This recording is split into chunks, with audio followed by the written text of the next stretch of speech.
33, podemos empezar. Entonces, la clase de hoy y el próximo miércoles va a estar a cargo de la profesora Virginia Sabao, que es antropóloga, docente de la UNER, la Facultad de Humanidades y Arte de nuestra universidad, y la hemos incorporado a nuestro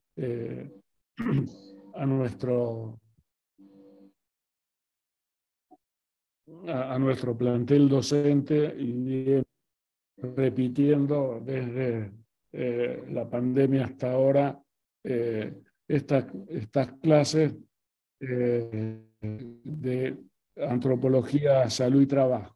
Parece que tiene una conexión inestable, Virginia, ¿o soy yo?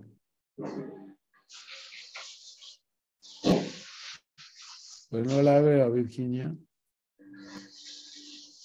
Mira, Virginia estaba, por eso no abríamos, está con una interferencia que se le ve la pantalla verde. A lo mejor apagó, reinició, se le cortó, pero sí, estaba con interferencia.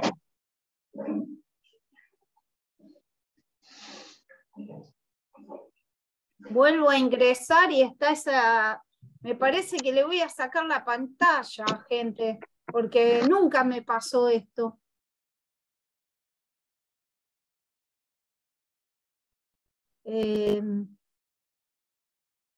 Y ahora no los escucho. Nosotros te escuchamos bien. Ah, bien, bien, genial. No, pero es que entré ya varias veces y titila la pantalla. Ahí se acomodó.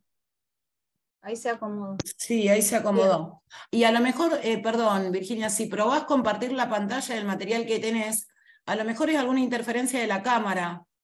Ah, bien, genial. Se me ocurre. Bueno, ahora entonces intentamos con eso. Perdón con toda esta situación. Vos podés compartir.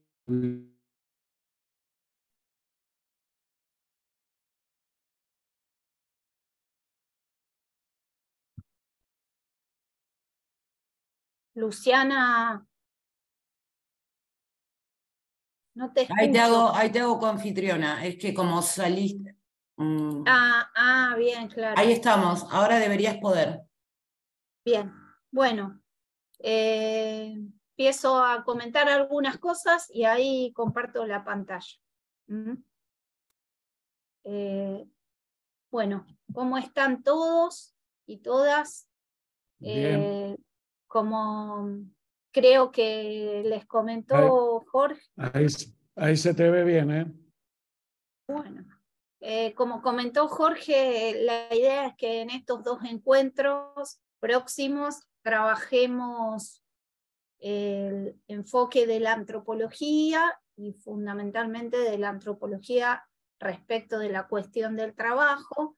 Entonces vamos a organizar la exposición en dos momentos. Un primer momento que va a ser el del encuentro de hoy, en el que vamos a charlar un poco sobre este campo que es la antropología, en términos más globales y generales, cerrando respecto del campo de la antropología del trabajo. Y en el próximo encuentro vamos a profundizar el debate y la presentación respecto a estudios de antropología del trabajo.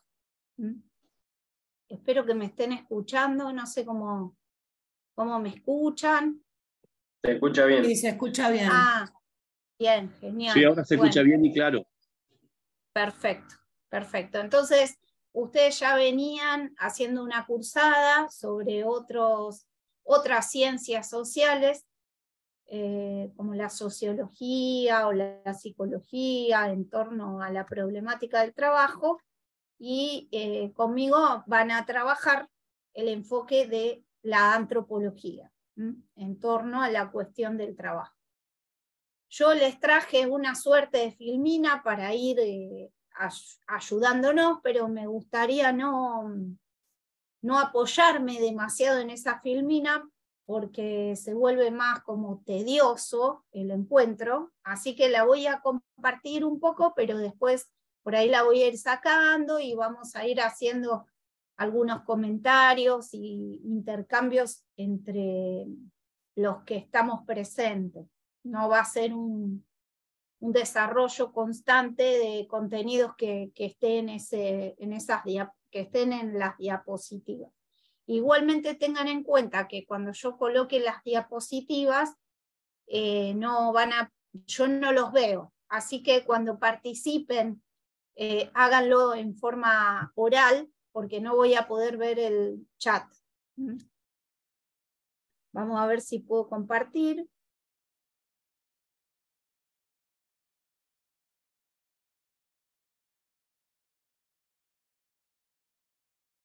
Ahí trato. Sí, ahí se ve bien y dejó de hacer la interferencia que vos tenés en la imagen. Perfecto, perfecto. Bien, entonces, como les decía, yo soy antropóloga y por eso estamos en este encuentro tratando de dirimir un poco qué es esto del campo de la antropología y qué cuestiones aborda la antropología del trabajo. En el encuentro de hoy vamos a trabajar más bien cuestiones generales sobre el campo de la antropología y las vamos a tratar de ir charlando en base a lo que ustedes ya traen de conocimiento sobre otras ciencias sociales y también respecto a experiencias que ustedes traen del trabajo en la medicina. Entonces, ahora ven ustedes la diapositiva y tienen una suerte de síntesis o resumen de lo que pretendemos trabajar a lo largo de este encuentro, ¿no? En el encuentro vamos a trabajar algunas cuestiones generales, elementos generales de la antropología como ciencia unitaria, digamos, su enfoque, su objeto y sus métodos. Luego vamos a profundizar respecto de dos aspectos, una rama de la antropología que se llama antropología social y cultural.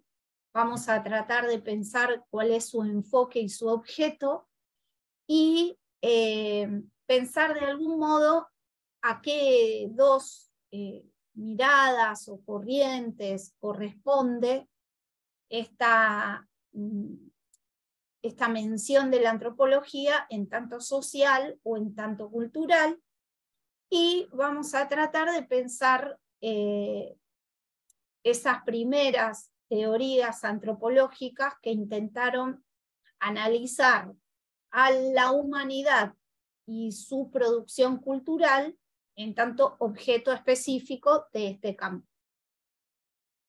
A la vez, en este encuentro vamos a contarles un poquito de qué se tratan los métodos de indagación que se encuentran en el campo de la antropología y que, bueno, a priori suenan medio raros, como etnografía y etnología, pero bueno, vamos a tratar de pensar qué lugar tienen esas formas de relevamiento y análisis de los datos para la producción de la teoría antropológica. Y por último, recién sobre el final, vamos a tratar de pensar dentro de ese campo de la antropología como ciencia general, cómo nace el campo de la antropología del trabajo y qué cuestiones básicas se plantea, porque en el siguiente encuentro lo vamos a profundizar. Bien. Cuando yo les decía que es importante pensar a la antropología como una ciencia unitaria antes de pasar a pensar en la antropología social y cultural, esto tiene que ver con contarles que el campo de la antropología es un campo bastante similar a otros campos en el sentido de el carácter subdividido, fragmentado y especializado. Digamos, es un territorio de fuertes especializaciones que casi se han convertido en subdisciplinas dentro de ese campo, como sucede, por ejemplo, con la medicina, o como sucede con el derecho, o como sucede también con la biología. Son distintos campos científicos que tienen esa peculiaridad, ¿no? Esa progresiva especialización interna y subdivisión. En ese sentido, la antropología es una ciencia que articula, construye una mirada de articulación de tres grandes enfoques, ¿no? Los enfoques de las ciencias naturales, los enfoques de las ciencias sociales y los enfoques de las humanidades. Y dentro de ella hay varias subdisciplinas que se han convertido en una suerte de, digamos, de campos bastante perdurables, permanentes y con subespecializaciones internas. Hay al menos 4 campos que se pueden identificar. Uno es el campo de la bioantropología, que estudia fundamentalmente el desarrollo humano en términos físicos, de la historia natural del hombre, de sus condiciones, evolutivas, y que se encuentra también en relación con otros campos u otros subcampos dentro de la antropología como ciencia. Los otros subcampos quizás sean campos que ustedes conocen más, como el campo de la antropología arqueológica, que es ese conjunto de estudios que se realizan respecto de las sociedades extintas y que intentan producir algunas explicaciones sobre las formas de vida de pueblos que ya no existen en la actualidad, incluso formas de vida preexistentes a la invención de la escritura, ¿no? Luego hay un campo que es aquel del que vamos a hablar más hoy, que suele llamarse campo de la antropología social y cultural. Es un subcampo dentro de la antropología que está centrado en estudiar la estructura social y la producción simbólica en las formas o en los grupos humanos, ¿no? Entonces, en la antropología social y cultural lo que nosotros tenemos es un estudio descriptivo y también comparativo de las formas de asociación que tenemos en la humanidad. Generalmente esta rama de la antropología tiene una característica respecto de la arqueología, suele dedicarse a trabajar con sociedades existentes, ¿sí? En ese sentido, la antropóloga o el antropólogo social y cultural es un antropólogo que está siempre produciendo teoría en función de un trabajo claramente territorial, es decir, de un trabajo en los territorios con las comunidades. Por último, hay otra subdisciplina que compone este campo grande de la antropología, que es el de la antropología lingüística o etnolingüística, que es un campo que lo que hace es estudiar la relación existente entre lenguaje y pensamiento, indagando de alguna manera cómo los usos lingüísticos, los idiomas, los usos del lenguaje están vinculados con el comportamiento social y la grupalidad y la historia cultural particular de los grupos que los usan. Entonces, ahí hay otra rama de la antropología. Es una ciencia muy abarcativa que intenta pensar la humanidad, pensar a la humanidad en este cruce de enfoques, ¿no? De las ciencias biológicas, de las ciencias sociales e incluso de las ciencias humanísticas o de las humanidades. Vamos a tratar de pensar un poco de qué se trata esto de la antropología social y cultural. El campo de la antropología como tal es un campo que nace sobre fines del siglo XIX, es una ciencia muy nueva, muy joven entre las ciencias sociales, y en el contexto del siglo XIX, ese proceso de independización de este campo de estudios respecto de las humanidades clásicas tiene que ver con la delimitación de un objeto de estudio que se entiende como un objeto de estudio recortado para sí, para la antropología en tanto ciencia, que es la cuestión de la naturaleza humana y la producción cultural.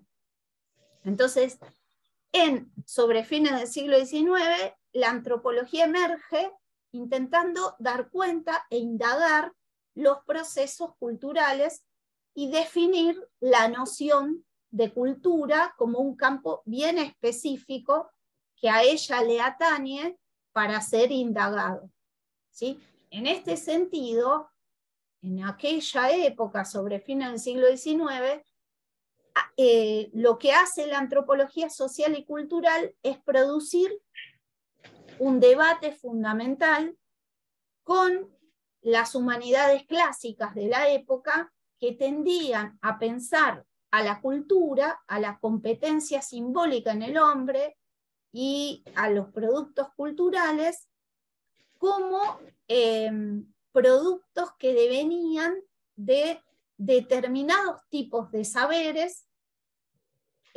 vinculados a procesos de educación formal o de conocimientos eruditos. En ese sentido, las humanidades clásicas, a diferencia de la antropología, podían pensar en la humanidad una partición y que estaba vinculada a entender que la cultura no era un identificador humano, sino fundamentalmente un identificador de clase.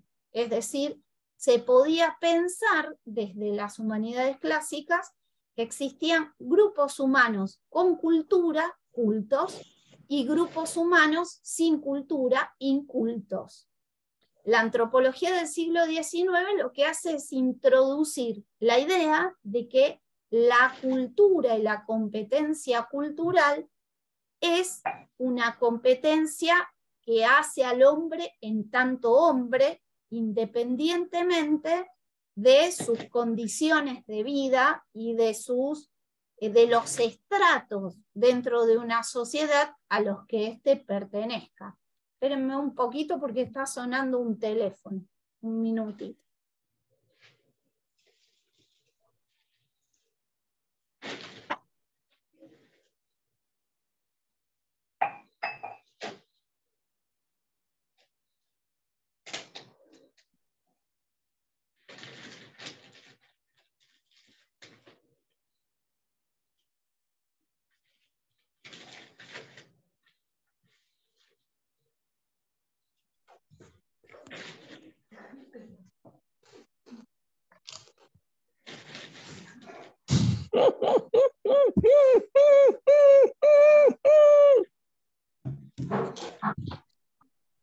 La cara.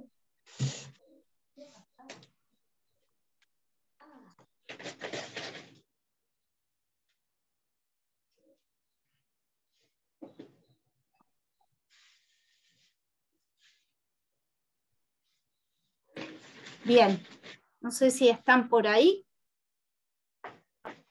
Entonces, digo, esta ciencia de la cultura en el siglo XIX lo que hace es recortar. Genial.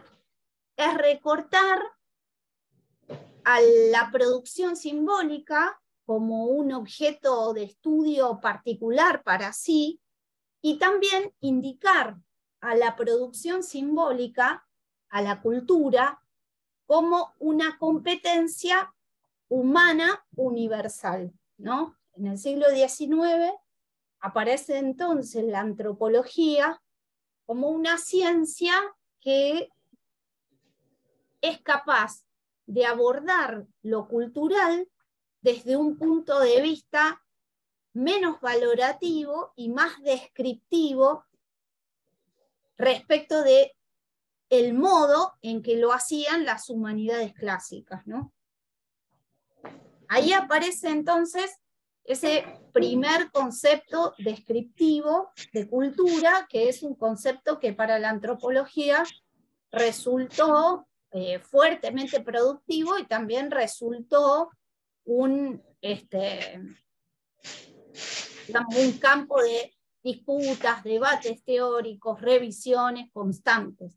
La cultura es el objeto de estudio por excelencia de la antropología, y bueno, sobre fines del siglo XIX aparece este concepto que ahora nos puede resultar un poco remanido y extraño, pero que resulta interesante pensar para ese contexto del siglo XIX la importancia que tiene como definición universal de la competencia que tienen los hombres y descriptiva. Es decir, uno de los primeros autores de la antropología del siglo XIX, que es Taylor, va a decir que la cultura o la civilización, tomada en un sentido amplio, es, bueno, un todo complejo de conocimiento, creencias, artes, moral, leyes, aptitudes y hábitos adquiridos por el hombre como miembro de una sociedad. En ese sentido, desde este punto de vista, el hombre o la humanidad, el género humano, está pensado como una entidad que está configurada por tres aspectos interrelacionados, que son por un lado el aspecto social, el aspecto biológico y el aspecto psicológico. Es decir, el hombre es un ser psico-bio-social para la perspectiva de esta antropología del siglo XIX, ¿no? Nosotros vamos a encontrar en la antropología todo un desarrollo muy largo de debates y teorías respecto de cómo enfocar la problemática de la cultura, cómo analizarla. Vamos a tener un desarrollo muy largo de muchísimas corrientes distintas, corrientes teóricas que se desarrollan aproximadamente en la etapa clásica de la antropología, que son los primeros 50 años del siglo XX aproximadamente. Cerrando esa etapa, dos fenómenos históricos importantes que son, por un lado, la Segunda Guerra Mundial, el fin de la Segunda Guerra Mundial, y por otro lado, algo que para el campo de la antropología constituye un fenómeno histórico importantísimo, que son los movimientos postcoloniales que se van a desarrollar fundamentalmente en los movimientos de liberación nacional que se desarrollan sobre los años 50, 60 y 70 en el continente africano, van a ser para la antropología un indicador importantísimo respecto a cambios de mirada que va a establecer entre esas formas más clásicas que desarrolla en la primera mitad del siglo XX y las revisiones y críticas que va a hacer este campo a sus propios clásicos, más o menos a partir de los años 50 y 60 en adelante. Esos movimientos políticos, militares, esos movimientos independentistas que van a emerger en el continente africano, para la antropología van a ser movimientos que tengan un impacto muy fuerte respecto de revisar sus modelos teóricos habituales.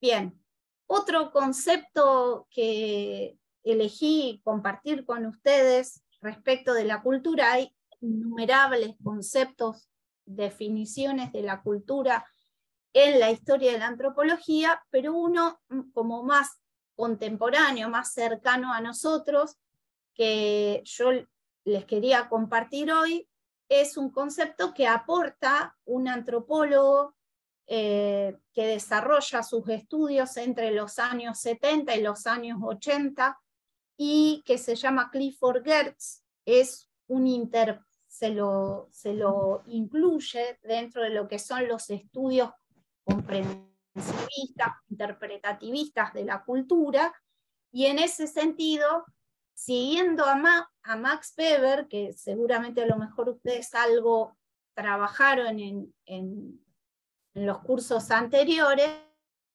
él está interesado en definir a la cultura desde un enfoque semiótico, por lo cual intenta pensar que la cultura es una trama o urdimbre de significaciones que el hombre mismo teje en sus relaciones de asociación. En ese sentido, entiende que la antropología es una ciencia interpretativa en busca de significaciones. Bien, ¿qué sucede entonces con la antropología en toda esa etapa general de desarrollo de estudios acerca de la relación cultura-sociedad o de la relación organización social, formas simbólicas? Bueno, en ese trayecto, especialmente en esta etapa que yo les comentaba, que es la etapa de los clásicos de la antropología, para poder acceder a la cultura, lo que intenta es pensar un juego metodológico que va de lo particular a lo general y de lo general a lo particular. En este sentido, aparece en la antropología un binomio de métodos que suenan raros, pero que tienen estos dos énfasis, ¿no? Uno tiende a la generalización, mientras que el otro tiende a la profundización y la descripción detallada. Esta relación entre estos dos procesos de conocimiento es algo que hace el abordaje de los fenómenos culturales en la tradición de la antropología. Por un lado, este estudio in situ, en un territorio muy detallado sobre costumbres de grupos humanos, es lo que solemos llamar etnografía, que sería la descripción detallada en situación de un grupo humano, y este otro método que tiende más bien a la generalización, solemos llamarlo... No se conecta a la computadora. Solemos llamarlo etnología, que es el proceso de comparación de esas descripciones detalladas para poder llegar a algunos universales a medida que vamos acumulando información sobre los grupos humanos. Espérenme que...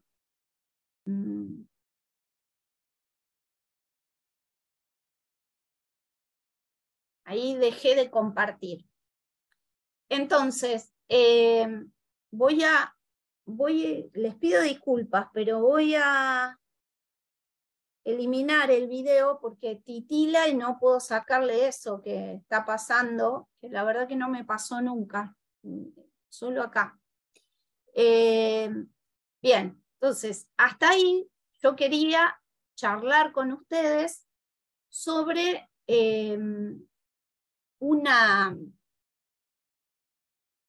esta primera presentación general de qué sería esto del enfoque antropológico y para qué nos puede servir en la actualidad, ¿no? Que ustedes me cuenten un poco si conocían algo, si habían escuchado algo respecto de qué es la antropología y qué cosas se estudia, y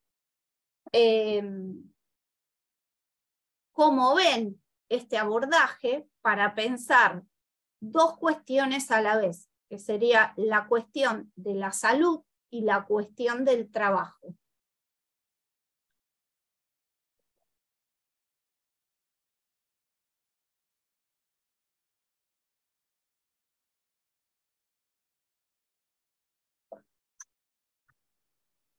Bien.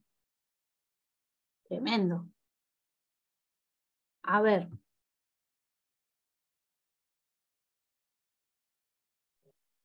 No, Un minuto. en silencio. Los veo muy mudos. Las también.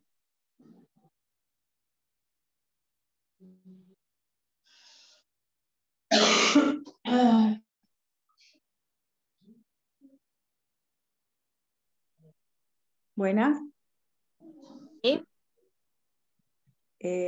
Ahora sí. No, le quería, bueno, buenas noches. Le Buenas quería noches. comentar, licenciada, que yo creo que en este campo de lo social puede ser Rita Segato, que haya hecho estudios de ¿Tu nombre lo antropología presento, no? y feminismos.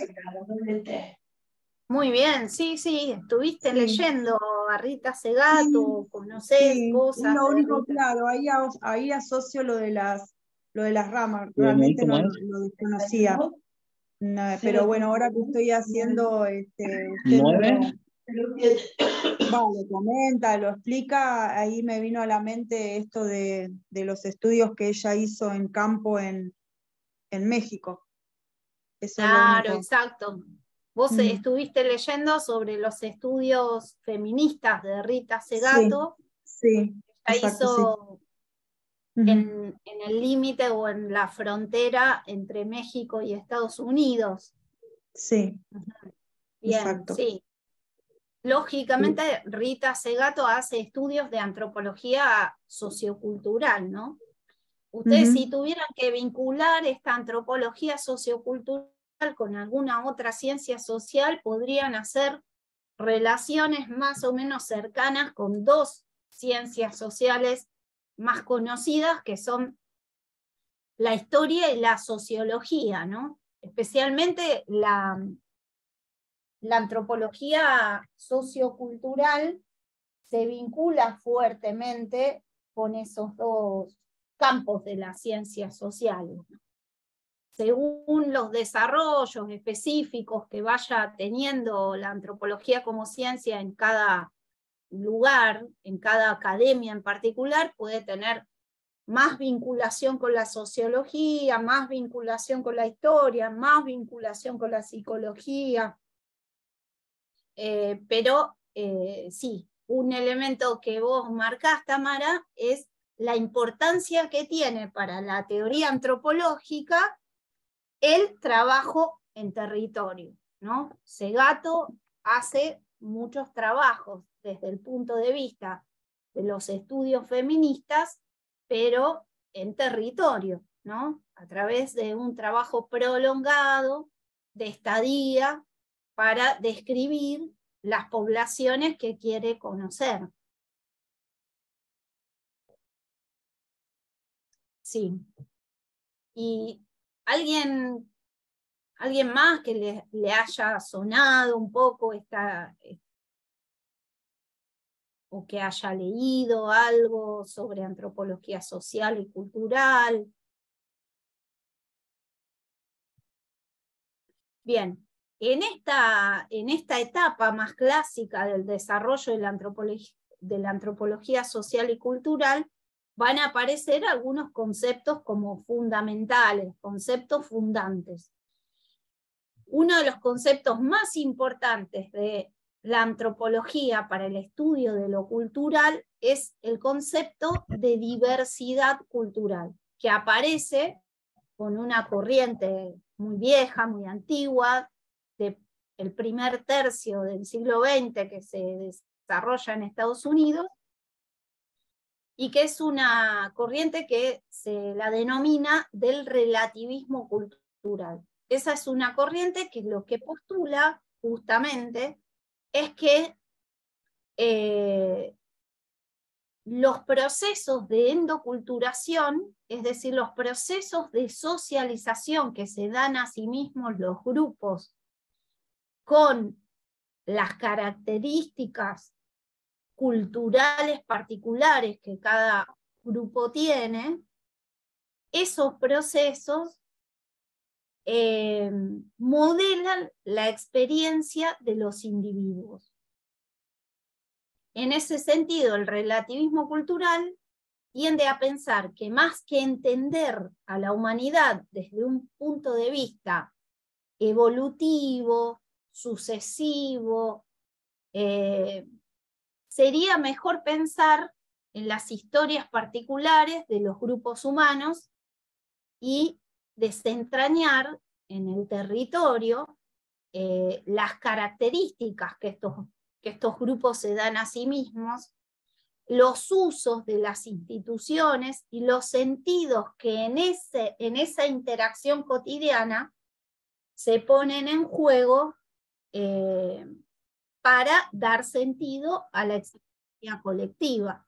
Entonces, el relativismo cultural aporta este concepto, ¿no? El concepto de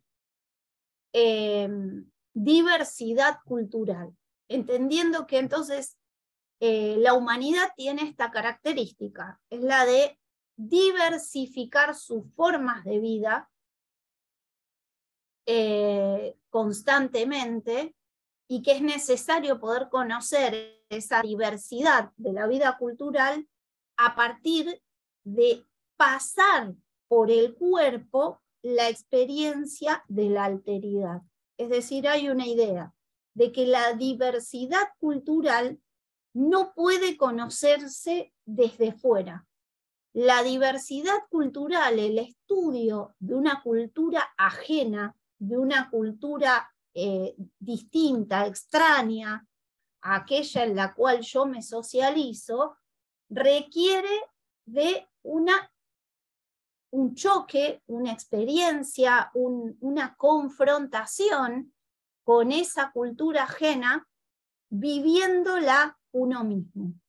Entonces, los clásicos de la antropología entienden que el estudio de la diversidad cultural requiere de un proceso o un choque cultural fuerte que está dado por esa inserción en el trabajo de campo de un antropólogo o una antropóloga que vive en su experiencia en el territorio todas esas maneras de vida que quiere estudiar para poder comprender algo que en la antropología, en la etnografía en particular, es muy importante, que es el punto de vista del actor. Es decir, reconstruir el sentido de la vida que los agentes, los actores, los grupos, producen al interior de sus grupalidades. Entonces ahí hay una idea, ¿no? Con el concepto de diversidad cultural viene juntito un método, que es el método etnográfico, y que es un método no solo para describir lo que hacen otros, y para describir lo que viven otros grupos, sino fundamentalmente para que en ese contraste uno pueda revisar las maneras que ha naturalizado de vivir lo propio. Entonces ese choque cultural implica dos movimientos relacionados. El de la familiarización de lo ajeno, de lo extraño, viviendo en una cultura que está asentada sobre sistemas de valores y formas de comportamiento que nos son ajenas.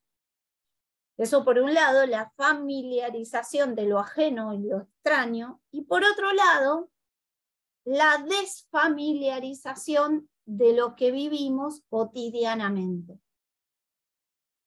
Ese juego constante es el que produce el antropólogo o la antropóloga cuando se encuentra en situación de hacer su trabajo de campo etnográfico, que le permite no solo describir en profundidad a un grupo, sino también a través de su propio cuerpo, de su propia experimentación en el cuerpo, del estilo de vida que no le es cercano, poder producir toda una serie de reflexiones acerca de la experiencia de alteridad.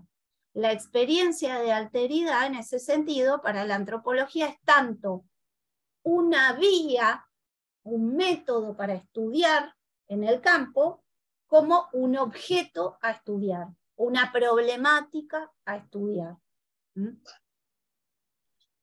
Y bueno, como decía Tamara, por ejemplo, hay muchos campos que la antropología abarca en ese sentido, ¿no? Estudios de género, estudios sobre el trabajo, sobre la salud, distintos campos de estudio que abarcan la antropología social y cultural, ¿no? Entonces, pensaba ustedes si en alguna oportunidad o para hacer el trabajo, digamos, para estudiar en la universidad, mientras hacían su trabajo, sus estudios de medicina, o a posteriori, aplicaron algunas de estas estrategias de descripción de grupos de las que yo les estoy hablando, o escucharon de esta palabrita llamada etnografía y se animaron a utilizarla en algunas de sus indagaciones, ¿no? Porque la etnografía es una metodología antropológica que hace unos años se ha extendido a muchísimos otros campos, muchísimas otras ciencias, y se utiliza muchísimo en las investigaciones de campo. Por eso les pregunto si en algún momento hicieron algún tipo de trabajo de campo que esté atravesado por este tipo de estrategias, ¿no? Que más que la de un relevamiento cuantitativo de datos que se delimitan previamente, estuviera como orientado ese proceso de relevamiento de datos, de información, estuviera orientado por este interés por profundizar el conocimiento del estilo de vida de un grupo y por lo tanto, ¿cuáles fueron esas estrategias que usaron para eso? Esa es mi pregunta, ¿no?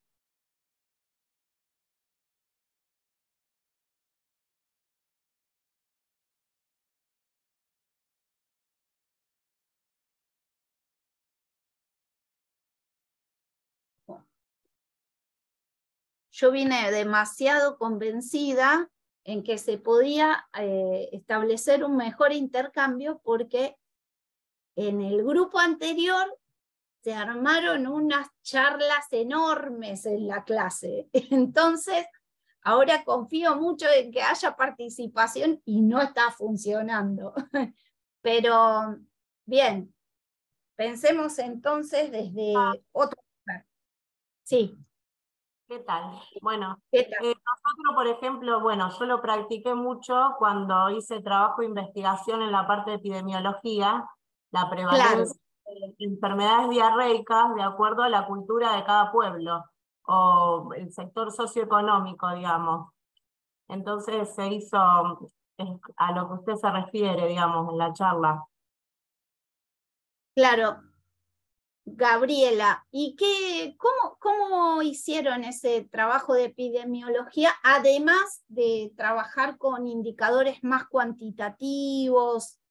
¿Qué otras cosas Utilizaron estuvieron? indicadores cuantitativos y cualitativos, prevalencia de área infecciosa según el nivel sociocultural de cada sector, digamos. Claro, pero además, digo, ¿cómo obtuvieron esos datos? ¿Cómo fue el trabajo A de través campo cuali? de estudio bibliográfico, digamos, más que nada. Ah, Querían hacer ese estilo de trabajo. claro, Eh, claro. ¿Qué tal, doctora? ¿Cómo está? ¿Qué tal? Sí, yo también estoy dentro del campo de la epidemiología y también basé mi tesis en la situación de salud de adultos mayores de 65 años en un sistema de emergencia.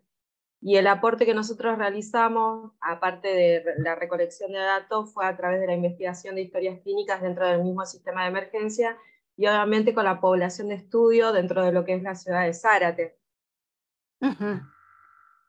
Y vuelvo a los métodos, porque en epidemiología es muy común trabajar con métodos cuantitativos, pero por ejemplo vos, Vanessa, ¿qué cuestiones, aparte de los métodos cuantitativos, utilizaste para acceder a la problemática, estudiarla? Sí, nos basamos en base a la situación, digamos, que ameritaba en ese momento investigar en ese sistema de emergencia para saber, con una muestra de, digamos, de estudio de 4 meses, nos abarcamos en lo que es la parte de invierno, o sea, usamos desde abril a junio nuestra muestra de estudio, y en base a eso digamos, conseguimos recolectar, ¿no es cierto?, el factor patológico que en ese momento era relevante, como para tener, Claro. Digamos, mayor importancia dentro del sistema de trabajo donde nosotros estábamos en ese momento. Claro. Y me Y pregunto obviamente, entonces, sí, sí. dígame. No, me preguntaba por las intervenciones que fui escuchando, no me doy cuenta exactamente cómo hacían para el relevamiento cualitativo, porque hasta ahora lo que escucho son, o sea, el criterio de prevalencia, por ejemplo, es un criterio Sí. netamente cuantitativo. Sí. ¿Qué lugar tiene lo cualitativo? ¿Cómo hacían las entrevistas cualitativas? Eso no me queda muy claro. Nosotros nos basamos en las encuestas de los afiliados, o sea, teníamos una serie de preguntas y hicimos alrededor de 400 encuestas preguntando, ¿no es cierto?, sobre las, digamos, las patologías que tenía cada paciente y qué era lo que mejor quería mejorar dentro del sistema, por ejemplo, si eso es a lo que se refiere usted. Claro. Bien, entonces, interesante. Justamente ese es un modelo de indagación que ustedes tienen como más fuerte en otros campos, ¿no? No en el campo de la etnografía. La etnografía es un campo que tiende a establecer más que estudios extensivos, estudios intensivos. Por eso el registro etnográfico se parece bastante al registro psicoanalítico, por ejemplo, ¿sí? Es el diario de campo. Uno va recortando a través de distintos registros lo más fidedignos posible de la experiencia de campo, ¿sí? Y muy detallados a lo largo del tiempo, va recortando situaciones que describe de manera directa, como quien hace un diario de su vida, pero que lo utiliza para otros fines, ¿no? El diario de campo tiene esa característica, reúne registros de observación, registros de entrevistas abiertas, es digamos, como una bitácora de trabajo en la cual uno intenta ser lo más detallado respecto al modo en que las personas se expresan respecto a lo que viven, ¿sí? Entonces, por eso les preguntaba si habían usado o no este método. ¿Ustedes alguna vez usaron un diario de campo? Puede ser, disculpe, puede ser que se utilice, digamos, como un método tipo cualitativo, digamos, porque ahí está la cultura, o sea, como, por ejemplo, en el caso mío, que estudié el porcentaje de diarrea según una población y otra población, que tenía que ver todo con esto, de la cultura, cómo se manejaba el tema de la higiene, el hacinamiento y demás. Exactamente. Se utiliza como técnica cualitativa para el relevamiento de datos. ¿Por qué? Porque allí lo importante es poder... lo voy a tener que sacar porque vuelve a tipilar.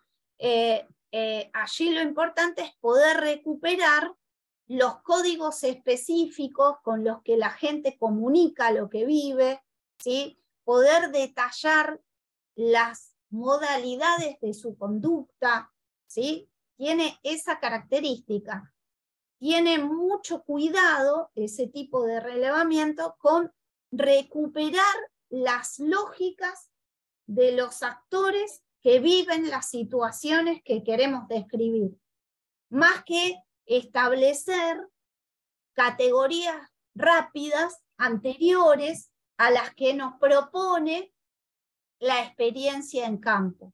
En general, las categorías teóricas, en un proceso de indagación etnográfico, surgen del campo, ¿sí? Surgen de esa observación detallada y de esa transcripción detallada de todo lo que hace la gente, todo lo que dice la gente, cómo se expresa sobre su situación personal, y a partir de un detalle muy profundo de los usos de estos actores, es que llegamos a algunas conclusiones que no tienen este carácter tan binario, como sucede, por ejemplo, con las conclusiones matemáticas, ¿no?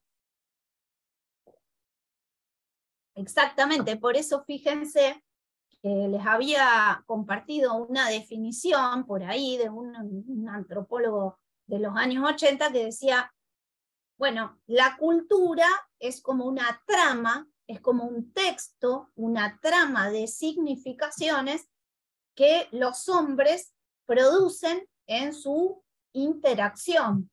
Y la antropología no es más que una ciencia en búsqueda de significaciones, tratando de ir a rastrear cuáles son esos sentidos compartidos que se producen en esos territorios.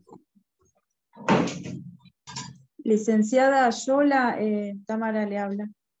Sí. Yo lo que se me viene a la mente es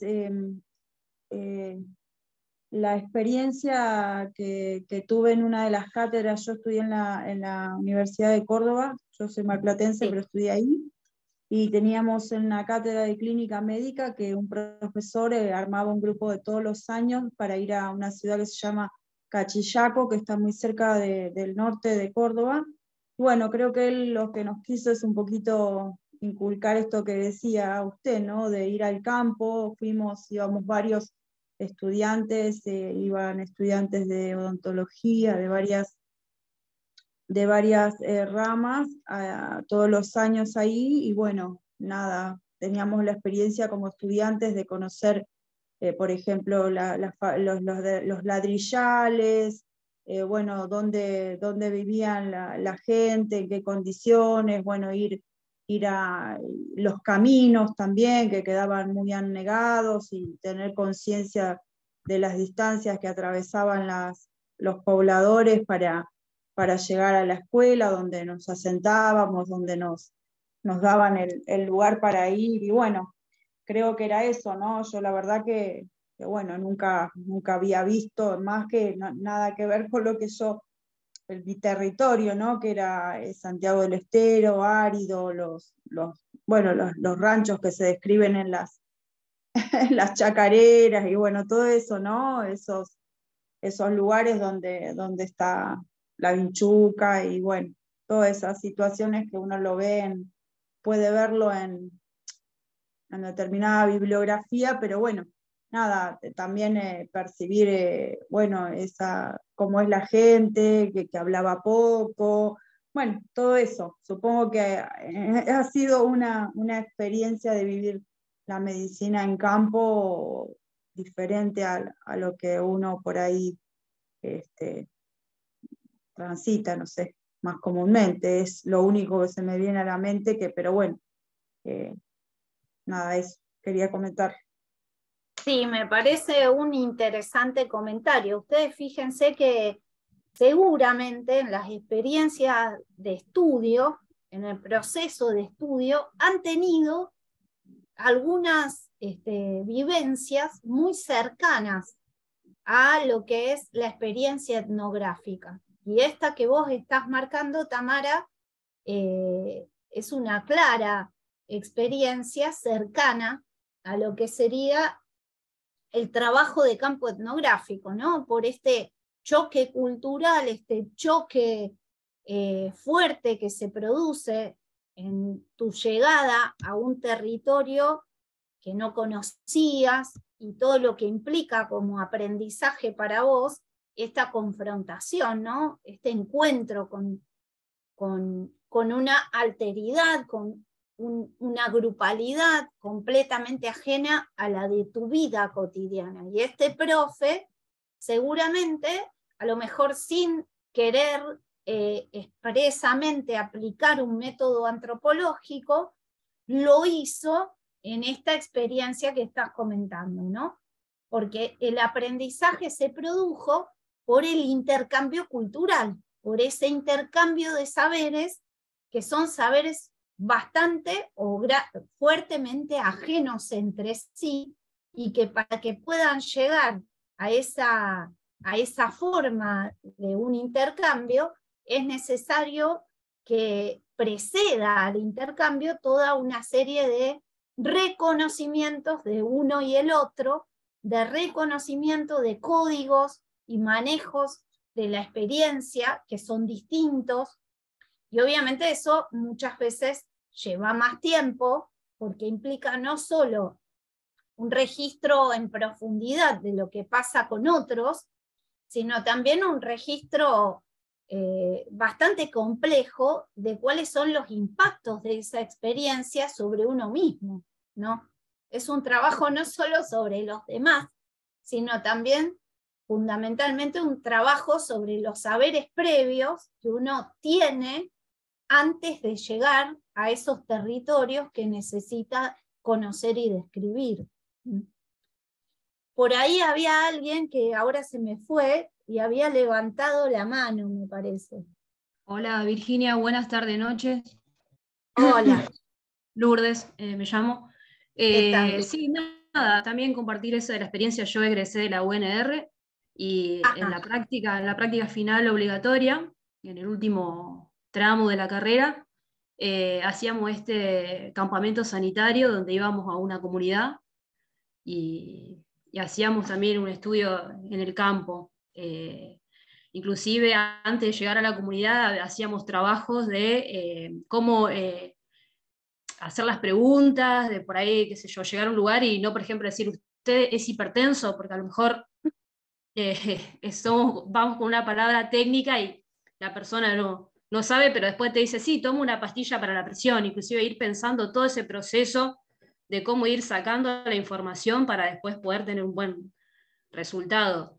Y lo habíamos pensado en un principio, por ejemplo, ir casa por casa, pero después éramos 200 alumnos y la población era bastante grande y tuvimos que hacer adaptarlo y hacer un muestreo, por ejemplo. es todo un proceso que en el momento es como, son muchas cosas, y después cuando ves todo el producto terminado y entregarlo a la población para que ellos puedan ver su situación de salud o enfermedad y puedan hacer algo al respecto, que ellos se empoderen con respecto a esa información que ellos mismos nos proporcionan. Eso es la experiencia que tengo con respecto a este tema.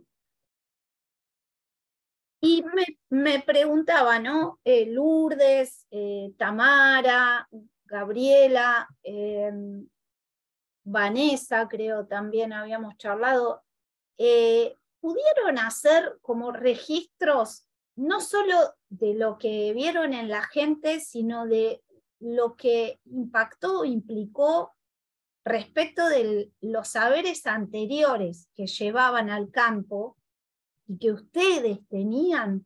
O sea, en esa experiencia en campo, ¿hubo algún registro de las transformaciones personales que se dieron a partir de ese contacto con una experiencia ajena, con una experiencia un poco alejada de la vida cotidiana que ustedes tenían?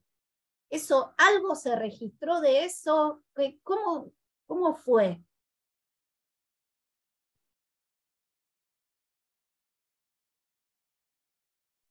Bueno, voy a contestarte primero. A mí me pasó que o sea, cuando pudimos ir a trabajar en el lugar y a la vuelta, es como, esto era lo que yo quería, era lo que esperaba cuando me decidí a ser médica. Vi que no iba a ser tampoco nada fácil, porque, por ejemplo, antes no había escuchado tanto, por ejemplo, esto de los agrotóxicos, Monsanto, y ahí vi otra realidad y dije, me quiero involucrar en esto, no quiero ser parte de lo mismo, quiero que sea la parte que me toca hacer algo distinto. Y es por lo que voy todos los días, digamos.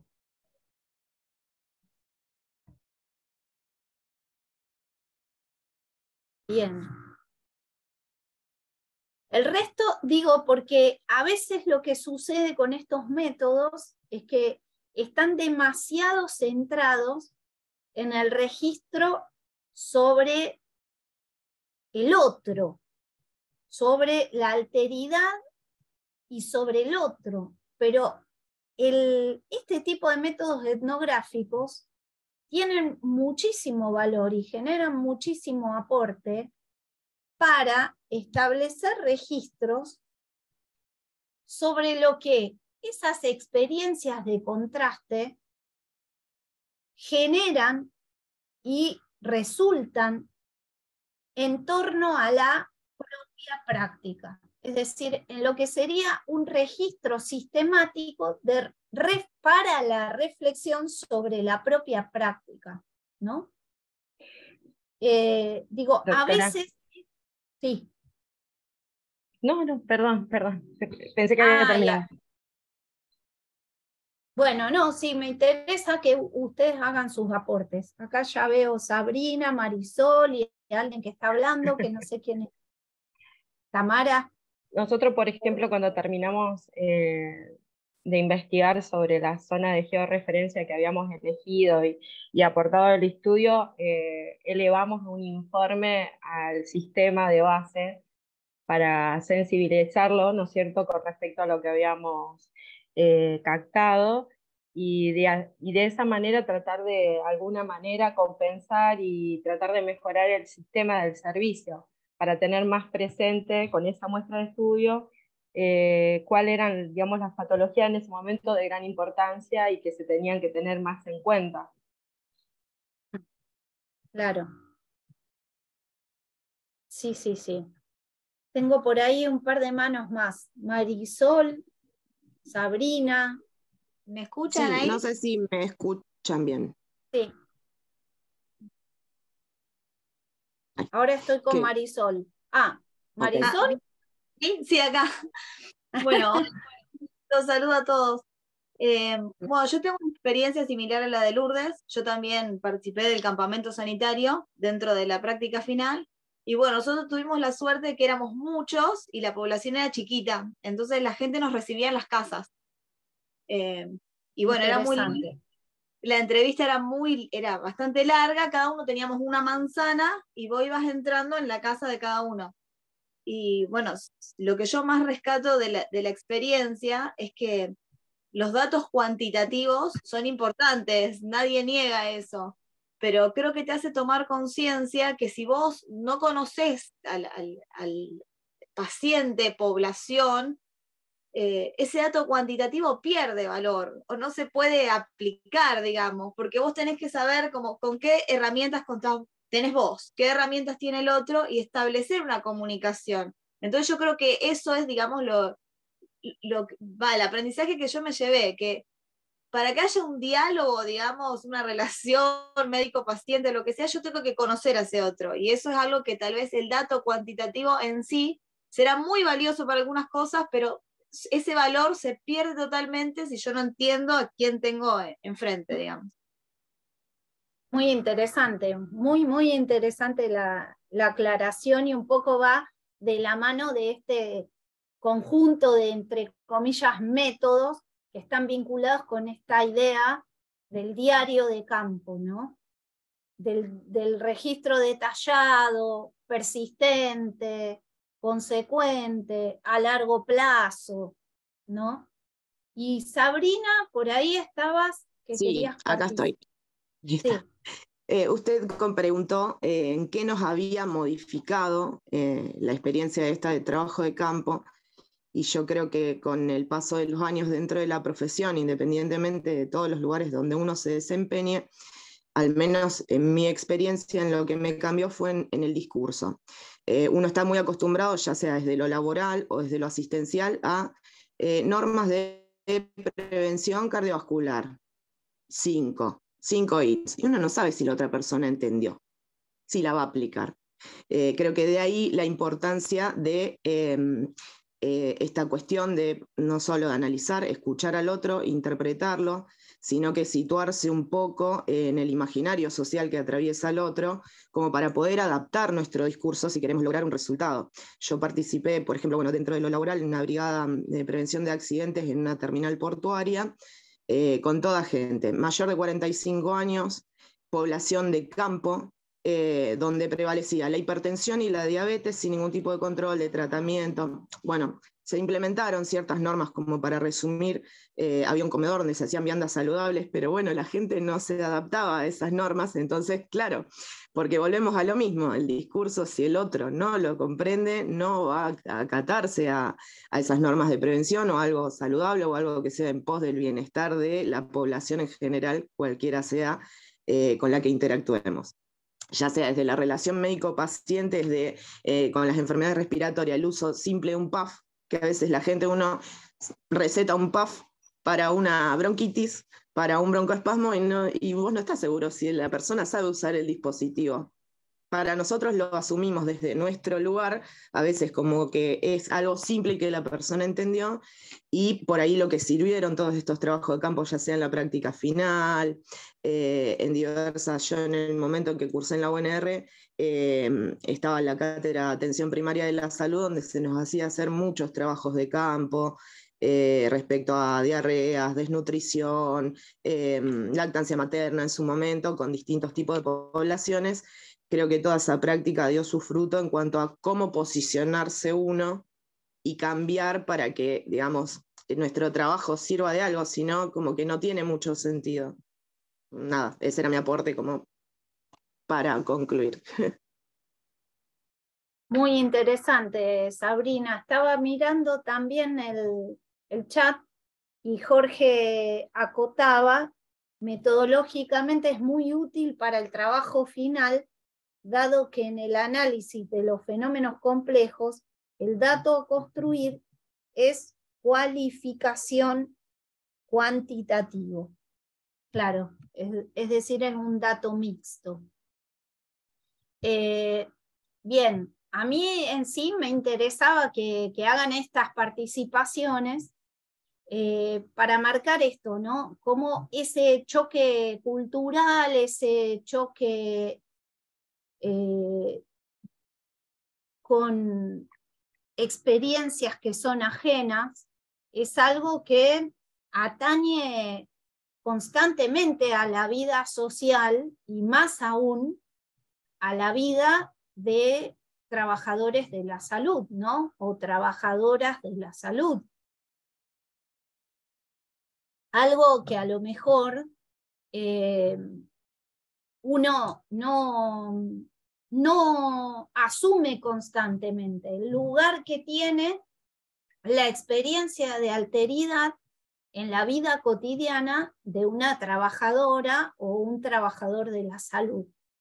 Entonces me pareció re rico, más allá de ponerles un PowerPoint, no, pero me pareció muy rico que ustedes pudieran captar cómo todo eso está realmente en las experiencias que han hecho en campo. Lo que por ahí me interesa marcar es que a veces lo que sucede en algunas carreras de intervención es que suele registrarse como una experiencia en campo solo la experiencia que se construye fuera del operador de salud, es decir, fuera del establecimiento sanitario. Y a veces lo que sucede es que esa experiencia que uno lleva adelante cotidianamente en el establecimiento sanitario no es suficientemente indagada, es fuertemente naturalizada.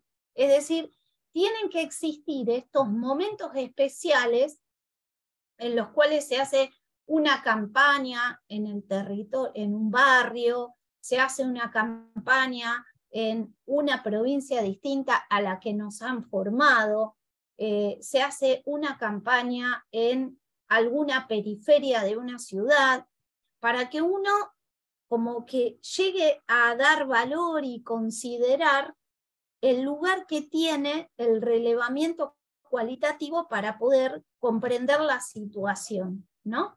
Pero es interesante ver cómo cuando estamos inscriptos o inscriptas en ese lugar habitual de trabajo, el registro de datos cualitativos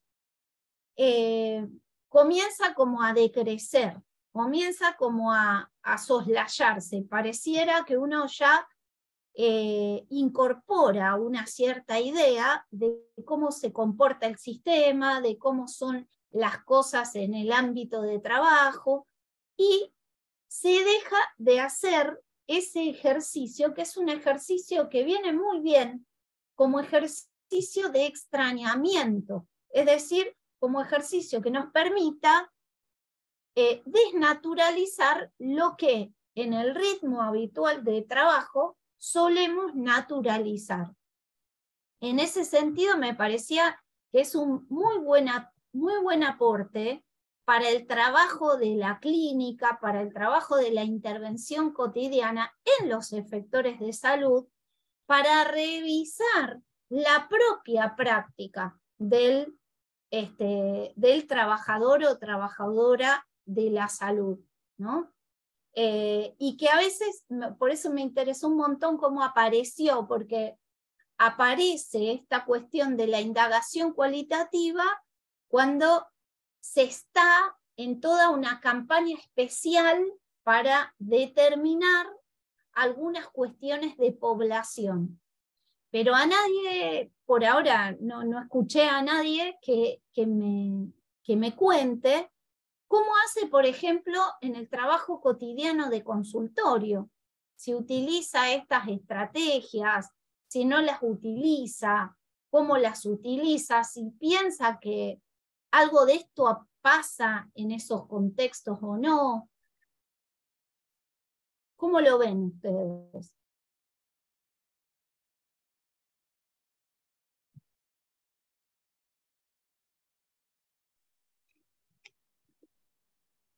Eso es muy Yo no sé variado, si- doctora, perdón. porque la verdad, por ejemplo, desde el campo de mi experiencia, de yo trabajando en showroom en un hospital o en una zona periférica que nosotros le decimos zona roja, dependiendo de la situación de la consulta, tiene mucho que ver y cuál es, digamos, la necesidad que tiene ese paciente al ingresar al consultorio. Nosotros desde demanda espontánea o desde showroom, digamos, podíamos llegar a hacer ciertas participaciones e involucrarnos hasta cierto límite. Después no comprendería a dónde quiere llegar usted con la pregunta. Si me la Bien. amplía. Sí, lo que pregunto es si ese tipo de registros de diarios de campo, ¿ustedes alguna vez pensaron en utilizarlo para el trabajo habitual que hacen en consultorio? Es decir, no para trabajos esporádicos en los cuales quieren investigar para la universidad o quieren indagar el impacto de alguna política sanitaria, sino en la vida cotidiana de consultorio. Si alguna vez utilizaron esas técnicas. Sí, yo por ejemplo, por ahí el tiempo en consulta es medio acotado, uno no puede indagar tanto, pero a forma de resumen, por ejemplo, adopté dos cosas básicas dentro de las consultas rápidas. Es, por ejemplo, pedirle a la persona que me describa brevemente cómo es un día, desde que se levanta hasta pasado el mediodía, como para saber qué come, qué hace, más o menos como para yo orientarme en dónde está situado.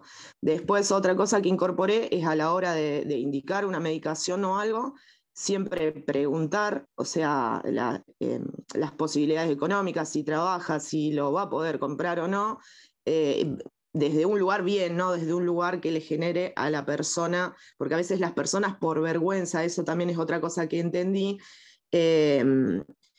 se sienten como marginadas, les da vergüenza decirte y te dicen que sí, no es la realidad. Entonces traté como de una forma muy diplomática de ir llevando como para que verdaderamente detectar si la persona va a poder acceder al tratamiento o no.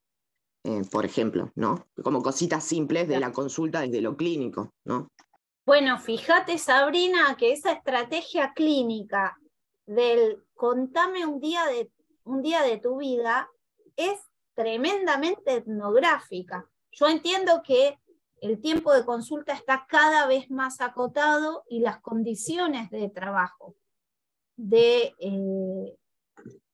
todos los trabajadores y trabajadoras del sistema de salud y las médicas y los médicos también, está cada vez más, digamos, constreñido a criterios de productividad, obviamente. Pero me parece que es una estrategia muy interesante para darle continuidad y poder no solo revisar datos del paciente, sino también revisar modalidades de atención que vos vas teniendo registradas, digamos. Me parece muy, muy interesante y también que sean conscientes de que tienen ahí todo un material etnográfico que ustedes pueden utilizar, incluso que pueden utilizar para un trabajo final de una especialización, por ejemplo. Yo, licenciada, Tamara le habla. Tamara. Yo soy médico de cabecera de PAMI. Ajá. Una de las cosas que me mueve el tema de que las personas mayores tienen una biografía y un tránsito primero preguntarles de qué trabajaron, por supuesto, sobre cómo, o sea, necesito saber de la historia básicamente personal, en el sentido de dónde, o sea, con quién vive, si tiene nietos, por ejemplo. Hoy fue muy, es una estrategia de conocimiento, pero una estrategia también de vínculo, porque al establecer a yo ser su médica de cabecera, eso tiene que estar, ¿no? Muchas veces empiezan a contar, por ejemplo, acá, cómo fue su cuestión en los barcos, capitanes de barco, lo que hicieron, rememoran su ciclo vital como trabajadores, que se relaciona mucho con lo que estamos, ¿no? Haciendo la importancia de lo que hicieron. Eso, y después toda la esfera familiar. Al día de hoy, ¿no? No hay forma de establecer una buena relación si no se si no se indaga en eso, digamos, ¿no? Si no se pone de manifiesto la historia personal, bueno, lo vamos desplegando, ¿no? en sucesivas entrevistas, pero es fundamental el que hable de su historia y del momento familiar, sobre todo. Muchos tienen hijos afuera, nietos, situaciones donde tienen nietos a cargo, bueno, entonces toda esa carga hace a la entrevista, porque no, yo creo que no puedo dejar por lo menos esa visión afuera, porque de eso depende nuestra confianza, ¿no? Y el entendimiento de lo que, como dijeron las colegas, de lo que vas a poder hacer o no en el tratamiento. Por lo menos eso pesa mucho. Fíjense que ahí Tamara también trae una estrategia que es muy importante en la etnografía, que es la de las historias biográficas, la reconstrucción de historias biográficas, ¿no? Y que me parece muy interesante. Digo, a veces ustedes utilizan todas estas metodologías, las utilizan bastante en la clínica, pero sin embargo no llegan a aprovechar todo esa información cualitativa que recolectan, porque a veces en el devenir cotidiano de la clínica, esas cuestiones más complejas, más diversas que aparecen en esos relatos, para otros fines, como puede ser el tratamiento específico de una enfermedad, quizás no tengan en ese momento un valor, pero para ir reconstruyendo esa trayectoria biográfica, que es de alguna manera el contexto general del padecimiento que puede traer cualquiera de esos pacientes, para eso, ese tipo de estrategias de la clínica son muy, muy relevantes y contienen, digamos, logran producir cantidad de datos cualitativos que no otorgan esas otras estrategias que están siempre, digamos, se desarrollan siempre en un sentido muy extensivo, ¿sí? Pero que pierden profundidad, ¿sí? Justamente el proceso de la clínica, por la, digamos, por la extensión en el tiempo que da el tratamiento clínico, permite una profundización respecto de las condiciones de vida de los pacientes, respecto de los estilos y modalidades de vida que tienen, de las redes sociales de las que participan, toda una serie de datos a los que pueden ustedes acceder y acceder en proceso y en profundidad. Bueno, son datos que pueden conocer a través de ese trabajo cotidiano clínico, ¿no? Y que a veces, por eso les digo, uno como cuando les plantea, bueno, ¿qué es la etnografía? Una indagación cualitativa. Lo primero que hacen es compararlo con trabajos que han hecho excepcionalmente. Y a mí me interesa mucho que en estos pocos encuentros que vamos a tener, ustedes puedan recuperar mucho de ese uso de los métodos cualitativos y que está en la vida cotidiana que encaran como trabajadoras de la salud o trabajadores de la salud. Bueno, ahora voy a escuchar a Gabriela y a Sabrina, que están ahí con su manito levantada. Bueno, yo personalmente trabajo en la parte de medicina legal, me dedico mucho a lo que es delito sexual. Entonces yo creo que uno como médico siempre aplica esto de la etnografía, digamos, con respecto a conocer desde la anamnesis, preguntar dónde vive, a qué hora sucedió, qué edad tiene la paciente, que serían los métodos cualitativos que utilizamos, y sacar un porcentaje, que sería cuantitativo eso, sacamos como un porcentaje porque va una cosa de la mano con la otra. Por ejemplo, la edad de las pacientes, que generalmente esta última semana estuve viendo muchas pacientes de 13 años con delito sexual, abuso sexual agravado, y la forma y dónde el contexto en la que se da. Entonces ahí creo que uno trabaja constantemente con esta cuestión que usted está explicando. Y ahí sacar un porcentaje, porque generalmente son nenas de bajos recursos, que están hasta las 12 de la noche en la calle. Las zonas son zonas, bueno, más vulnerables, nivel socioeconómico mucho más bajo. Entonces creo que uno más o menos trabaja todo el tiempo con esto. Sí.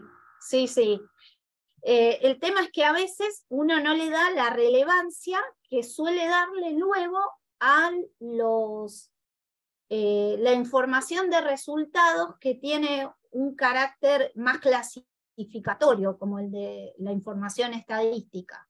Entonces, me parece que es interesante charlar sobre la relevancia que tiene este conjunto de datos cualitativos que no tiene solo la función de ser reducido a la lógica matemática, sino que tiene en sí mismo una potencia para repensar la propia práctica de tratamiento, para repensar la propia experiencia como efector de salud, y para pensar la relación médico-paciente, que a veces uno, apurado o digamos acostumbrado a una formación que le ha dado tanto valor a la información estadística, desdeña, y es una información que ustedes producen sistemáticamente, constantemente, y que es muy rica, ¿se entiende? Y que además, en algunos casos, como por ejemplo les mencionaba el caso de la clínica, es una información que se puede ir abonando con el tiempo y se puede ir reflexionando a medida que pasa el proceso, ¿sí? En ese sentido me parece interesante darle ese valor a esa cantidad de información más descriptiva, más detallada y más cualitativa que producen habitualmente. Y además darle valor en el sentido de que ustedes puedan reconocer que ahí hay fuentes primarias producidas por ustedes que tienen un muy importante valor para la investigación a posteriori, si uno quiere recortar algún problema de indagación. Por eso es tan importante que esos registros tengan un carácter complejo, un carácter profundo, un carácter detallado, de lo contrario no servirían, ¿no es cierto? Y está Sabrina por ahí también, que quería hacer un aporte. Me había quedado la mano levantada de antes, que nunca se salió, pero no importa, igual quiero agregar algo, ya que estoy. También analizar el contexto, no solo social ni de la historia previa, sino desde lo económico. Lo que me ha pasado desde lo laboral es autoplantearme el desafío de, si bien uno a veces tiene cintura o utiliza estas estrategias para situarse en el lugar del otro, en su imaginario social, bueno, en todo lo que venimos hablando, me ha pasado trabajando para algunas ARTs o cosas así, que el miedo del trabajador a ser despedido ante referirte a una enfermedad crónica o algunas cuestiones, y eso es todo un desafío para una relación médico-paciente o para poder abordar estas cuestiones cualitativas. De ahí la importancia por ahí de hacer más hincapié en esto, de buscar estrategias uno como profesional para ver cómo abordar y cómo te pones en el lugar del otro para poder trazar estrategias, ya sea desde lo ergonómico, podemos hablar miles de cosas desde lo laboral, pero cómo haces si el otro ya te ve o sea, no es una entrevista honesta, por más que vos quieras preguntar, entonces, bueno, por ahí tenés que buscar otras estrategias. A mí me sirvió mucho profundizar en la relación médico-paciente, o sea, presentarme siempre ante todo como que yo soy médica. Claro. Ya eso medio como que la gente como que lo pone en otro lugar, como que no es que sos del trabajo, sino que bueno, ante todo vos estás para una función médica, de llevarle tranquilidad como para generar un clima en la consulta que a veces por los tiempos también es bastante difícil y desafiante, para que el otro se sienta cómodo y te pueda verdaderamente brindar esa información, porque si no estamos siempre como en la misma encrucijada. Exactamente, claro, claro. Les iba a hacer un comentario como para ir avanzando al campo este que podemos llamar de la antropología del trabajo, ¿no? Y entre los clásicos de la antropología había una manera de abordar lo cultural en el campo, en el trabajo de campo, que es una manera sistémica, es decir, pensando a la cultura, pensando a la sociedad como un sistema complejo y total que debía ser abordado en todos sus aspectos y sus relaciones, ¿no? Y la antropología, si hay algo que tiene de particular, por ejemplo, si uno tiene que distinguir los estudios de antropología del trabajo respecto de los estudios de sociología del trabajo, que es un campo muy cercano al de la antropología del trabajo, si hay algo que la distingue a la antropología del trabajo de la sociología del trabajo, es que la antropología del trabajo no está solo centrada en estudiar los procesos de producción, es decir, los procesos de trabajo, sino en pensar cómo se imbrica el proceso de trabajo en esa construcción más general de la vida cotidiana de los sujetos y los grupos, ¿no? Ahí hay algo como muy particular de la antropología del trabajo de hoy, que es pensar al trabajo no como algo aislable, sino como algo que está imbricado en la vida cotidiana de la gente y que no se puede separar de esas otras experiencias vitales que las personas tienen. Y en ese sentido me quedaba pensando en los aportes que hacen ahora, ¿no? En cómo ustedes, en esos abordajes que van realizando, están tan interesadas en pensar cómo están imbricados esos distintos aspectos, los que tienen que ver con esa vida familiar, esa vida de pares, esa historia, digamos, barrial en la que está inscripta la gente y sus experiencias de trabajo, ¿no? Eso me parece algo muy interesante que ustedes tienen en su modo de abordar el trabajo y que es muy antropológico también, ¿sí? La antropología tiene esa característica, pensar los fenómenos como interrelacionados y complejos, porque se entiende que justamente la vida de los sujetos está atravesada por esa interconexión de sus experiencias, que a veces el análisis genera tanta clasificación y fragmentación que no termina siendo lo suficientemente potente para poder captar el sentido de la vida de esos sujetos. Entonces ahí me parece que hay algo muy interesante. Y luego, otra cosa que me interesaba plantearles es la importancia que tiene, si estoy indagando, si estoy interviniendo, si estoy pensando en condiciones de trabajo y en un trabajador o en una trabajadora, partir de un punto de partida que es el de reconocer que en esa intervención lo que yo hago se llama trabajo. Es decir, poder ir a las condiciones de trabajo de un trabajador requiere en principio esto de desnaturalizar el lugar que ocupo como entendido solo como una profesión y cargarlo de algo que a veces, digamos, que a veces se nos escapa y que es el hecho de que como profesionales somos trabajadores sometidos a condiciones de trabajo.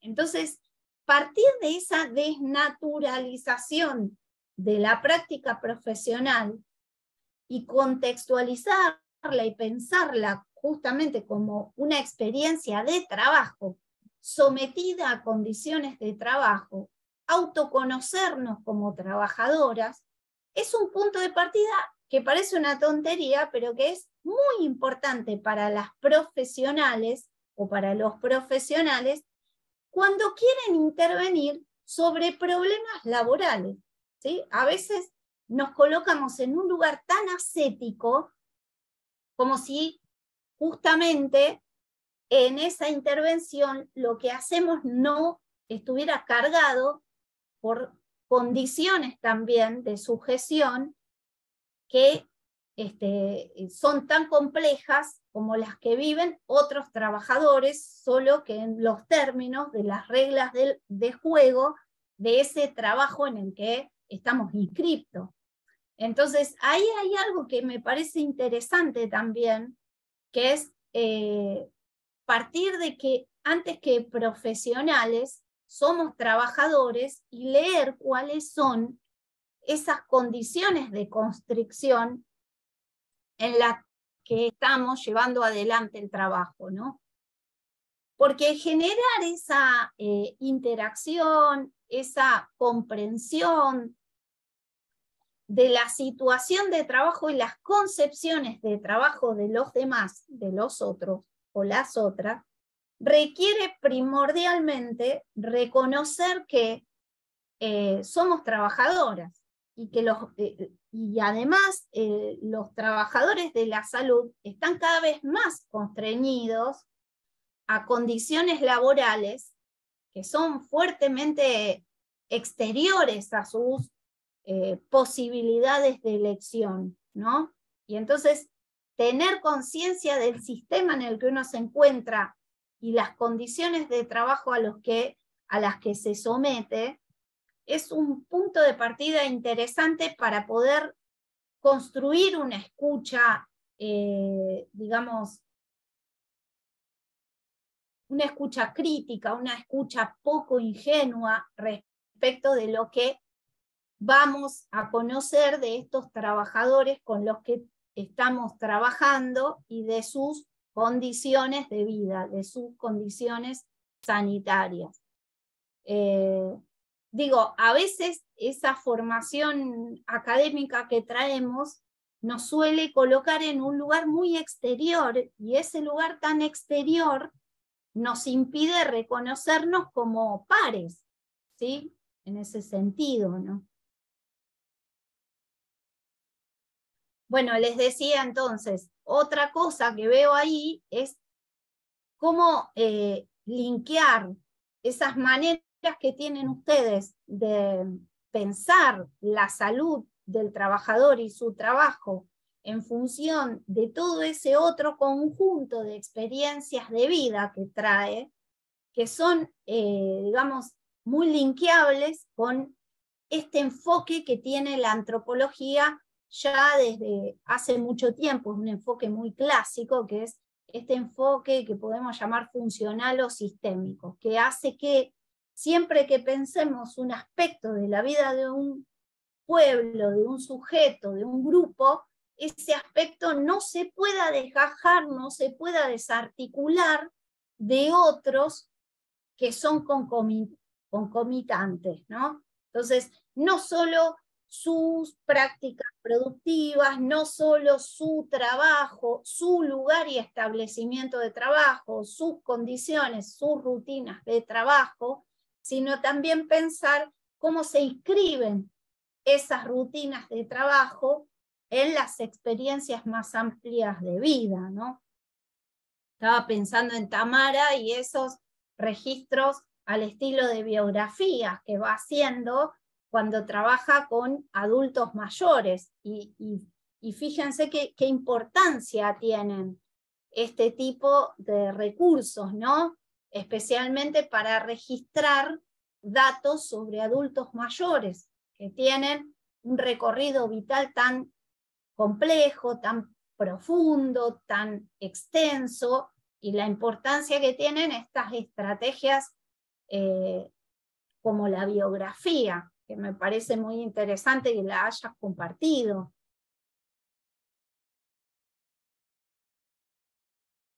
No sé si alguien más tiene alguna cosa que aportar sobre este tipo de registros o métodos que esté usando o haya usado, y qué es lo que les deja, no solo para conocer al paciente, sino para conocer la propia intervención que voy desplegando a lo largo de mi proceso de trabajo. Digo, porque veo que aparece mucho como herramienta para registrar al otro, pero mi pregunta es, para la reflexión sobre la propia práctica, para la reconstrucción o para la descripción del modo en que construyo mi propia concepción acerca de lo que es el trabajo de la médica o el trabajo del médico que voy haciendo cotidianamente. En ese contexto,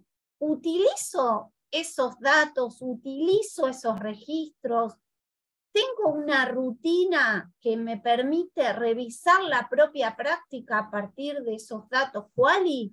¿Cómo ustedes hacen esa reflexión acerca de la propia práctica? Matías, me parece que quería hablar o no. Perdón.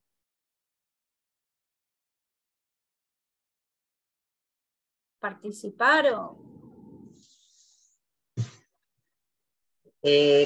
Yo quería comentar, discúlpeme que estoy sin la cámara, profesora, No. pero... Yo estoy medio comentar... como vos, que la tengo que poner y sacar porque empieza a titilar, no sé qué pasa. Bueno, yo soy odontóloga, estoy trabajando dentro del cuerpo docente también de ahí de la facultad y del posgrado, y donde quería comentarle que dentro de un sistema que hemos realizado, estamos haciendo evaluaciones cualitativas en cuanto a la percepción de las personas con o sin dientes, o sea, qué percepción tiene subjetiva en 4 ejes: cuando habla, cómo hace para comunicarse, para comer, para sociabilizar, y bueno, para la sonrisa, sobre todo, ¿no? Entonces, bueno, es muy interesante eso porque nos da, a partir de una evaluación, nos da la frecuencia de esa intención, o sea, de la participación y de cómo la gente se percibe con o sin dientes. Entonces, claro, eso es un dato también interesante que recolectamos, además del cariado, perdido, obturado que tenemos que hacer para las investigaciones de la Organización Mundial de la Salud. Estamos haciendo también esa evaluación cualitativa de la subjetividad del individuo con dientes que sin dientes, que a muchos no les afecta, pero a otros sí, en las relaciones sociales, y bueno, en esto de combinarlo con la masticación, con el sueño, con el habla, y bueno, muy interesantes los datos que se recogen ahí.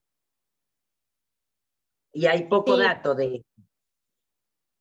Bueno, quería hacer ese aporte.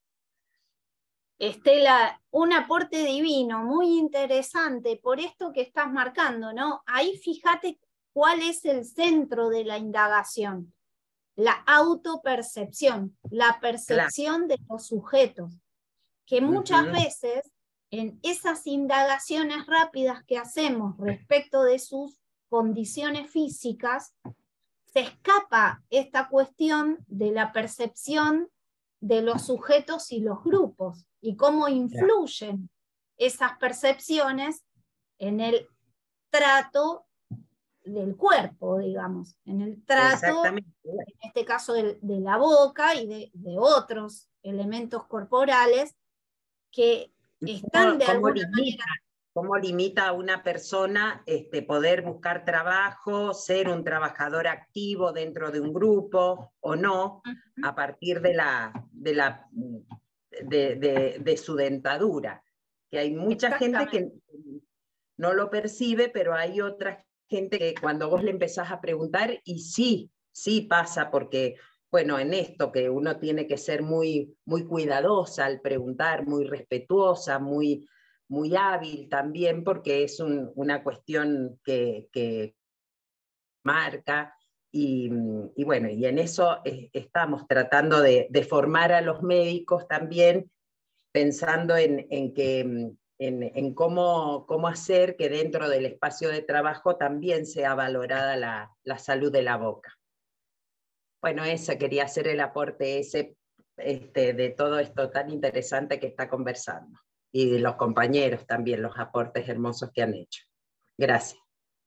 Muchas gracias. Bien, muchas gracias. Bien, voy a ir cerrando un poquito como para dejar algunas preguntas para el próximo encuentro. Yo les decía, si nos concentramos en el campo de la antropología del trabajo, podemos encontrar una cierta distinción de enfoques, ¿no? Entre los clásicos, esos antropólogos que estudiaban a las sociedades como organismos vivos, como sistemas interconectados, hay un interés por establecer análisis de los procesos de trabajo entendidos como imbricados en la vida social en general. Además, en las antropologías acerca del trabajo que hoy por hoy van emergiendo, es decir, que emergieron a posteriori de los años 50 del siglo XX, entre estos que podemos llamar antropólogos contemporáneos que estudian el trabajo, se puede identificar a la antropología del trabajo como un tipo de campo que se encuentra vinculado a la emergencia de, por un lado, en el desarrollo de la antropología, se encuentra vinculado a la emergencia de teorías que incluyen aproximadamente en los años 60 del siglo XX la importancia para los estudios de trabajo de los enfoques críticos del marxismo, ¿no? Y vinculado también este campo de la antropología del trabajo más nuevo, que emerge de los años 60 en adelante, con lo que llamamos antropología aplicada. Es decir, una antropología que no es solo una ciencia que se concentra en la investigación y la indagación para el conocimiento de la alteridad, sino fundamentalmente una antropología que indaga para la transformación o la reforma de situaciones o condiciones sociales. En este tipo de enfoques más nuevos se entiende y se rescata todavía este modelo más clásico que entiende procesos de trabajo imbricados en la vida social en general, y se entiende entonces que no solo los análisis antropológicos implican el recorte de los procesos de producción, sino también y fundamentalmente de los procesos de reproducción doméstica. Estos estudios de antropología del trabajo más actuales están centrados, a diferencia de otros tipos de estudios, como por ejemplo los estudios sociológicos, no solo en los procesos de producción, sino también y su relación con los procesos de reproducción de la vida social. Producción y reproducción van a ser dos tipos de procesos que se van a convertir en el espacio de estudio fundamental de la antropología del trabajo, lo cual implica una vinculación de la vida cotidiana dentro y fuera del puesto de trabajo y de un análisis que permita una relación entre estos procesos de producción y reproducción para poder pensar más allá del trabajador como solo autoconstruyéndose en los espacios o establecimientos del trabajo. Por otro lado, esta perspectiva marxista que se introduce a partir de los años 60 es una perspectiva que obviamente incorpora la importancia de los estudios sobre condiciones materiales de existencia, ¿no? El marxismo tiene eso. Ahora, en la actualidad me parece interesante también comenzar a revisar o aprovechar este enfoque de la antropología que está centrado en no recortar los estudios del trabajo solo vinculados al territorio de trabajo, ¿sí? O al espacio o establecimiento de trabajo, sino también a pensar esta relación producción-reproducción cotidiana o producción laboral, reproducción doméstica, por algo más que podemos ir viendo en los procesos de trabajo contemporáneos, que es que el trabajo se comienza a, digamos, a imbricar cada vez más con el espacio de la vida cotidiana. Y que tiene que ver, en principio, con la explosión que ha habido de estos trabajos domiciliarios, ¿sí? De estos trabajos a distancia, de estos trabajos home office, pero también que tiene que ver con este proceso por el cual, aunque el trabajador trabaje en un establecimiento laboral,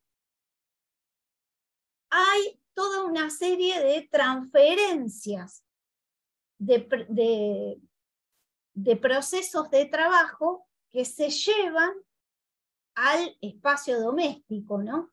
Entonces, estaba pensando cómo esa mirada tan antigua, tan clásica de la antropología que vincula los aspectos económicos con los aspectos de la vida cotidiana, los aspectos del trabajo con los aspectos de la reproducción familiar, se vuelve tan importante en la contemporaneidad, ¿no? En una contemporaneidad donde el establecimiento del trabajo va mutando en la actualidad, pero además el establecimiento de trabajo, incluso en los trabajadores que deben trasladarse para trabajar, ya no recorta las funciones del trabajo. El trabajo se extiende más allá del establecimiento donde se realiza. Entonces ahí estaba pensando qué posibilidades da este enfoque tan relacional de la antropología que intenta pensar la relación producción-reproducción, ¿no? Y no solo pensar al trabajador en relación a su establecimiento o lugar de trabajo.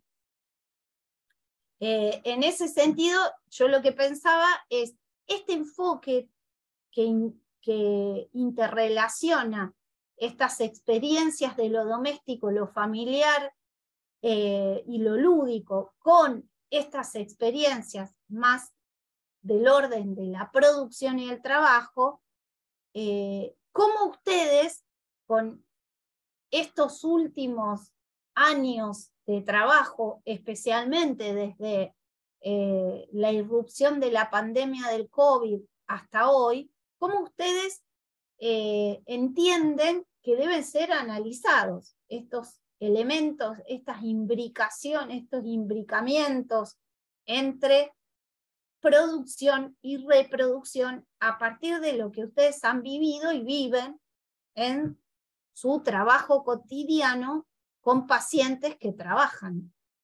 Y eso, más que nada, lo quería dejar como una especie de ejercicio de tarea, por si llamarlo de alguna manera.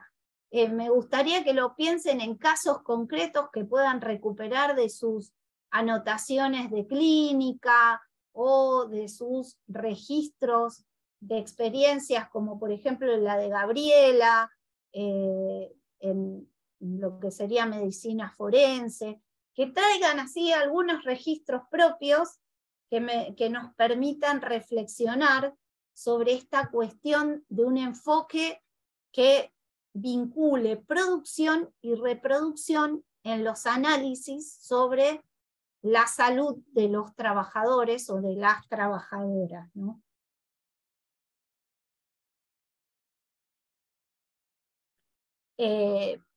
No sé si a alguien le gustaría hacer un comentario respecto de esta suerte de tarea, o quieren que vayamos cerrando ya, pero esa es mi idea, ¿no? Dejarles esta especie de tarea, entre comillas, para hacer, ¿no? Esta reflexión para que retomemos en el próximo encuentro, donde vamos a concentrarnos más en trabajar los enfoques de antropología sobre el trabajo.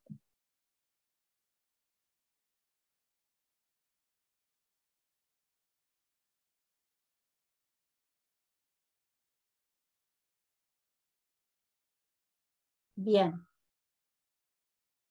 Bueno, si ustedes, no sé si fui clara en la exposición, si fui clara en la demanda para el próximo encuentro, que obviamente no es obligatoria, pero que me gustaría trabajar con esos elementos para pensar en un enfoque de antropología sobre el trabajo que esté atento a vincular estos dos fenómenos, ¿no? Procesos de producción y reproducción social.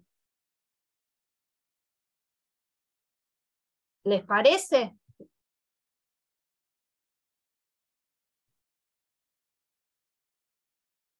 Ah, bien. Bueno, Vanessa, la armo en este fin de semana largo y la dejo para que ustedes, igual no necesitan hacerlo por escrito, nada, me interesa que podamos aprovechar esos registros que tienen para discutirlos a partir de esta consigna. Así que yo la voy a escribir y ustedes con la consigna escrita, bueno, recuperan lo que tengan ganas de recuperar, de lo que tienen. Seguramente tienen mucha información, muchos registros, ¿sí? ¿Les parece? Bien. Bueno, entonces les voy a dejar esa consigna y nos estaríamos viendo, si no me equivoco, el 31. ¿Mm? Miércoles 31, Virginia, sí.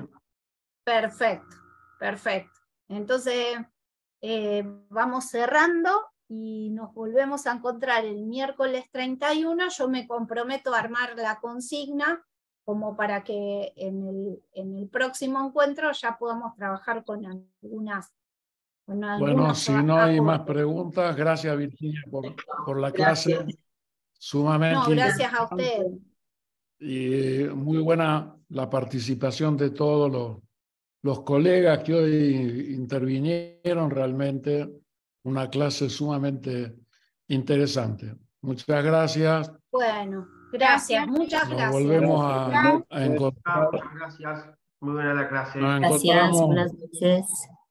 Bueno, nos encontramos el miércoles. el próximo miércoles. Buen descanso, buena cena, buen fin de semana a todos y a todas. Hasta la próxima. Nos vemos la próxima. Muchas gracias por la escucha. Nos vemos. Gracias, Virginia. Un abrazo. Un abrazo. Hasta luego.